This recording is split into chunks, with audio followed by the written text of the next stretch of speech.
सर्वेभ्यो नमो नमः। अतिशय संस्कृतम क्लासेज में आप सभी का स्वागत है। हम लोग उत्तर रामचरितम तृतीय अंक पढ़ रहे थे, जिसे संपूर्ण कर लिया है। और आज की वीडियो में हम लोग तृतीय अंक से संबंधित महत्वपूर्ण सूक्तियाँ देखेंगे।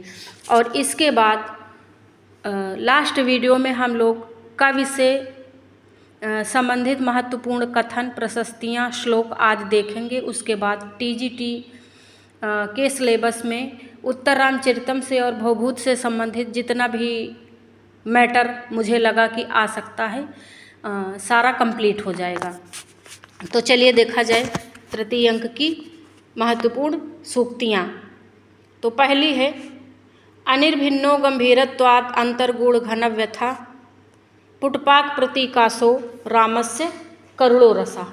तो ये इस सूक्ति का अर्थ है गंभीरता के कारण अप्रकट एवं अंदर छिपी हुई घोर वेदना से युक्त राम का करुण रस पुटपाक के तुल्य है। ये तृतीय अंक का प्रथम श्लोक है, समझ लीजिए। तृतीय अंक का प्रथम श्लोक है। और ये कह कौन रहा है?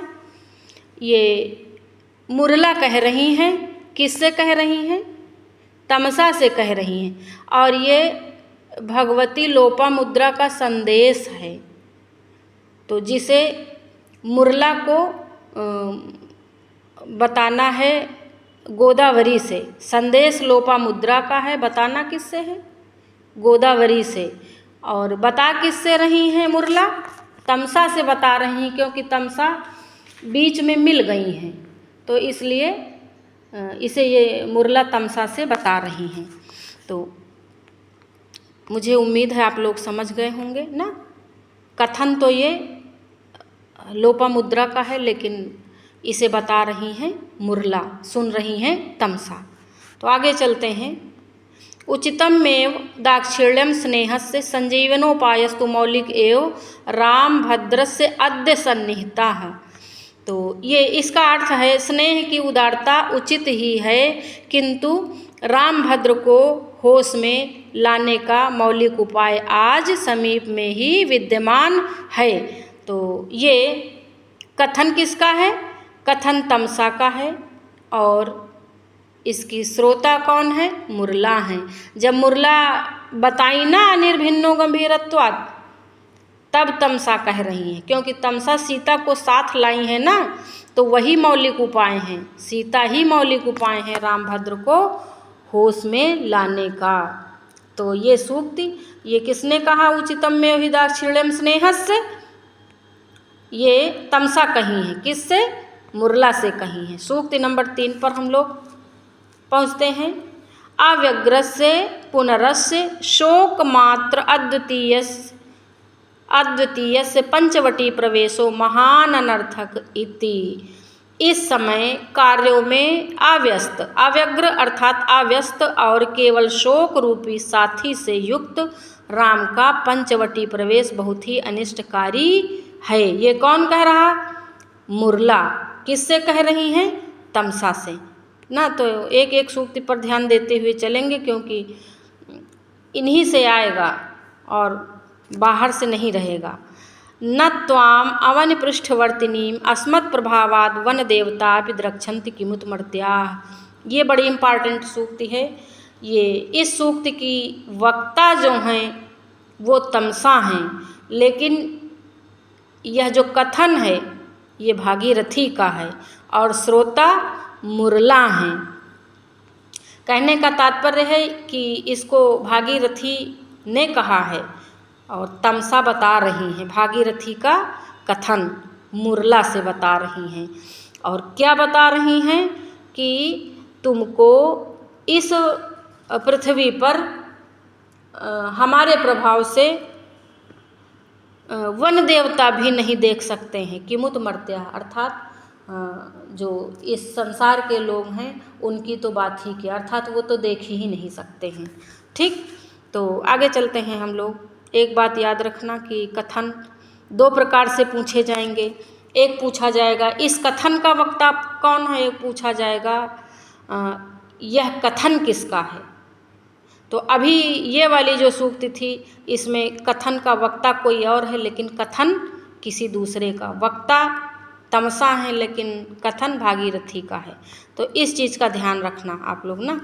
करुणस्य मूर्ति रथवा शरीरड़ी विरह व्यथेव वनम मेति जानकी।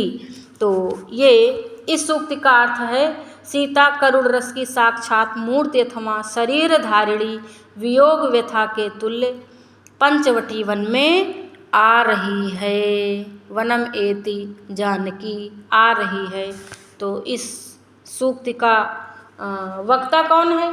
इस सूक्ति का की जो वक्ता हैं वो तमसा है, कहने वाली तमसा हैं, और सुन कौन रही हैं? मुरला।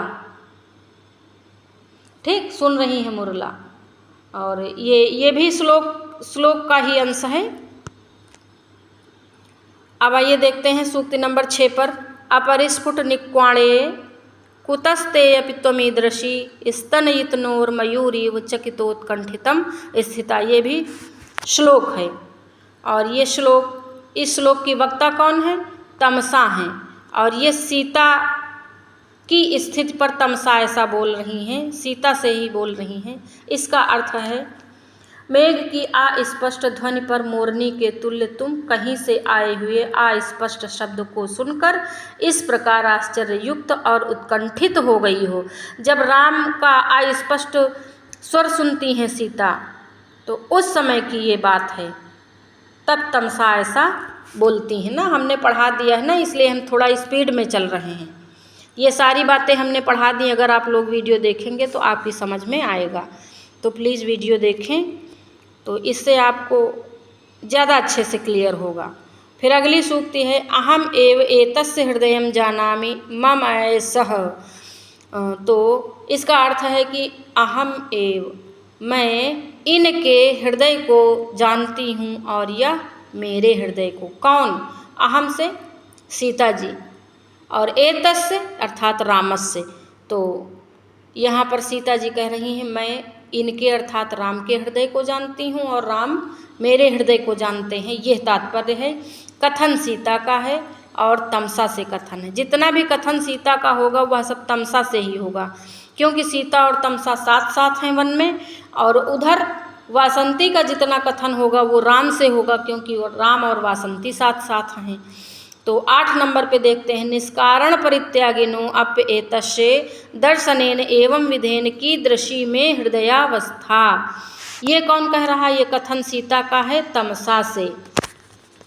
सीता को ये नहीं पता है कि उनका परित्याग क्यों हो गया है, इसलिए कह रही हैं कि निष्कारण परित्यागिनो ना। तो इसका अर्थ देखते हैं कि अकारण परित्याग करने वाले भी इनके इस प्रकार के दर्शन से मेरे हृदय की दृश्य अवस्था, कैसी अवस्था हो रही है, ऐसा कह रही है। क्योंकि राम बहुत दुखी है ना, तो सीता को तरस आने लगा है, इसलिए ऐसा बोल रही हैं। नंबर 9 प्रत्ययेन निष्कारण परित्याग शल्लितो अपि बहुमतो मम जन्म लाभः। ये भी कथन सीता का कथन है, तमसा से ना। तो इसका अर्थ है अकारण परित्याग रूपी शल्य से विध कर भी मेरा संसार में जन्म लेना श्लाघनीय है, प्रशंसनीय है। सीता कह रही हैं तमसा से। और इसी वाक्य के आधार पर तमसा कहती हैं कि सीता ऐवत से ऐसा कहती ना कि हे पुत्री अपनी प्रशंसा स्वयं ही कर रही हो। यही वह वाक्य है जिसके आधार पर तमसा कह देती हैं कि सीता स्वयं अपनी प्रशंसा कर रही है ना। तो चलिए देखते हैं सूक्ति नंबर 10। अंतःकरण तत्व से दंपत्योः स्नेह संश्रयात आनंद ग्रंथिरेको अयम अपत्यमिति पठ्यते। ये बहुत बढ़िया श्लोक है, तमसा द्वारा कहा गया है। तमसा का कथन है सीता से, और इसमें संतान की बहुत अच्छी परिभाषा दी गई है। तो कुछ श्लोक ऐसे होते हैं जिन्हें याद कर लेना चाहिए, ये भी याद करने योग्य है। और ये हायर तक पूछा जाता है इस प्रकार के प्रश्न। तो इसका अर्थ है कि पति और पत्नी के हृदय रूपी तत्व के प्रेम का आश्रय होने के कारण संतान यह अनुपम सुख की गांठ कही जाती है। और ये श्लोक अनुष्टुप छंद में है। किसने कहा? सीता, तमसा ने। और सुन कौन रहा? सीता। अनुष्टुप छंद में कहा है। 11 नंबर, ईदृशो जीवलोकस्य परिणामः संवृतः। सीता का कथन है वासंती को संबोधित करके। यद्यपि वासंती सीता को सुन नहीं रही हैं, सुन ही नहीं पाएंगी, क्योंकि भगवती भागीरथी का वरदान है कि सीता जी को कोई देख नहीं सकता, लेकिन फिर भी सीता तो वासंती को देख सकती हैं, इसलिए सीता जी वासंती को संबोधित करके ऐसा कह रही हैं। क्या? ईदृशो जीवलोकस्य परिणामः संवृतः, ऐसा कह रही हैं कि संसार का यही दुखद परिणाम हुआ। किसके लिए? मेरे लिए, अर्थात सीता के लिए। 12 नंबर चलते हैं। स्नपयत हृदयेशम स्नेह निष्यंदिनी ते धवल मधुर मुग्धा दुग्धकुल्लेव दृष्टि। ये भी बहुत इम्पॉर्टेंट सूक्ति है। तमसा का कथन है सीता से। तो इसका अर्थ देखते हैं कि स्नपयत हृदयेशम अर्थात रामम, हृदयेशम रामम। श्वेत मधुर एवं मनोहर तुम्हारी दृष्टि दूध की नहर की तरह अपने हृदयेश्वर को स्नान करा रही है, स्नान कराती है। ठीक। और अब हम लोग चलते हैं पेज नंबर 3 पर। तो ये हम लोग पढ़ रहे हैं उत्तर रामचरितम तृतीय अंक की महत्वपूर्ण सूक्तियाँ। जितनी भी महत्वपूर्ण सूक्तियाँ हैं वो सारी हमने आज की वीडियो में बना रखी हैं। तो और ये सारी पढ़ लेंगे हम लोग, तो मुझे नहीं लगता है कि सूक्ति के रूप में कुछ भी छूटेगा। तो चलिए देखते हैं सूक्ति नंबर 13। पुनरिदमयम देवो रामः स्वयं वनमागतः। ना, ये वासंती का कथन है राम के लिए, जब राम दंडकारण्य पुनः फिर से आते हैं 12 वर्ष के बाद।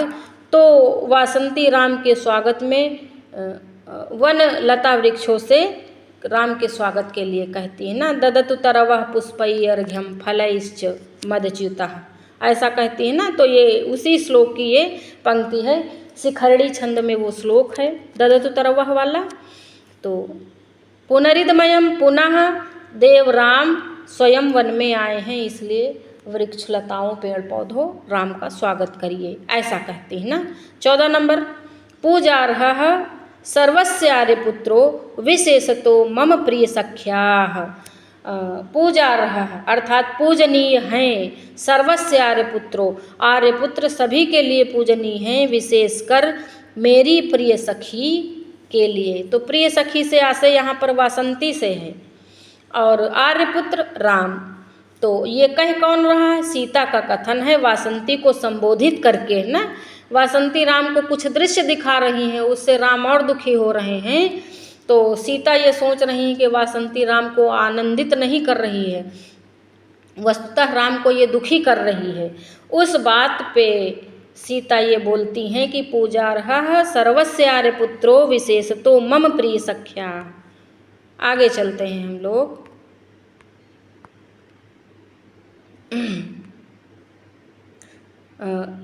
एवं प्रलपंतम प्रलापयसि, जो इस प्रकार रोते हुए को रुला रही है। ये कथन सीता का है वासंती को संबोधित करके।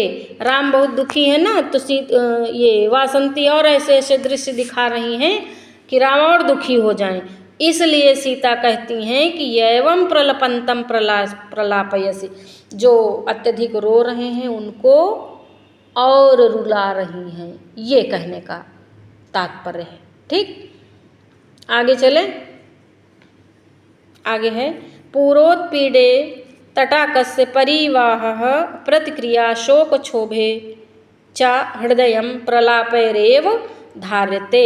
ये कथन तमसा का है सीता से। जब राम बहुत दुखी हैं, रो रहे हैं, तो तमसा कह रही हैं कि ठीक ही है, रोना उनके लिए लाभकारी है। जैसे तालाब में जल प्रवाह की अधिकता होने पर जल को बाहर निकालना ही उसका एकमात्र प्रतिकार है, उसी प्रकार शोक जन्य क्षोभ से हृदय विलाप के द्वारा ही बचाया जा सकता है ना। नहीं तो राम का हार्ट ना फेल हो जाएगा, इसलिए भगवती तमसा कह रही हैं।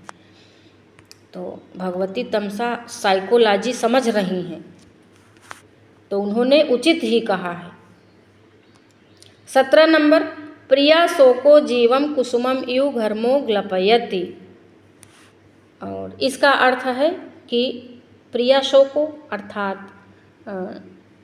प्रिया का शोक, प्रिया का शोक जीवन को उसी प्रकार सुखाता है जिस प्रकार धूप फूल को सुखा देती है ना, ऐसा एक श्लोक आया है ना। तो ये तमसा का कथन है सीता से, और वो राम के प्रति, राम की तरफ से ऐसा बोल रही हैं। कौन? तमसा। 18 नंबर देखते हैं हम लोग, किमित किलैसा मनस्यत एष परित्याग एषो अभिसंगः इति। ऐसा कौन कह रहा? ऐसा सीता का कथन है। और किससे? ये सीता का कथन है और तमसा से ही बोल रही हैं। तो इसका अर्थ है कि किमित किलैसा मनस्यत एष परित्यागः, कि भगवती जो तमसा हैं वह क्या सोचेंगी, क्या समझेंगी कि यह परित्याग और इस प्रकार की आसक्ति, क्योंकि सीता अभी राम को देखना चाहती हैं ना, इतने दिन बाद मिले हैं, तो वही ऐसा वो सोच रही हैं कि भगवती क्या सोचेंगी। 19 नंबर, एको रसः करुण एवं निमित्त भेदात। ये 47 नंबर का श्लोक, उसकी ये पंक्ति है।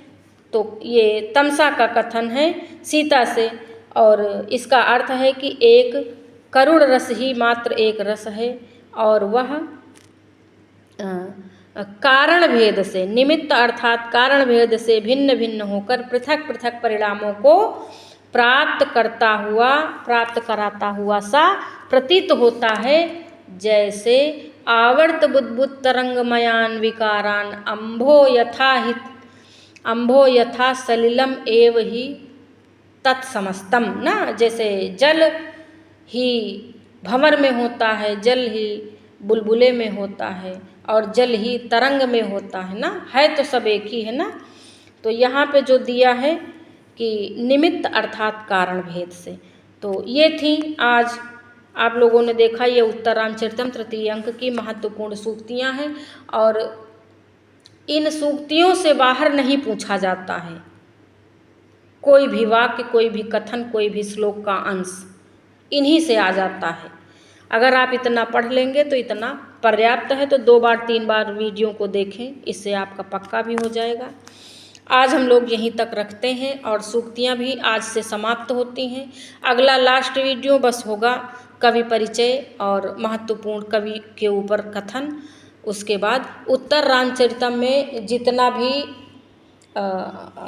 विषय वस्तु उत्तर रामचरितम का टीजीटी में निर्धारित है वह सारा कंप्लीट हो जाएगा, और आगे हम लोग अगली पुस्तक व्याकरण पढ़ेंगे। तो आज यहीं तक, धन्यवाद।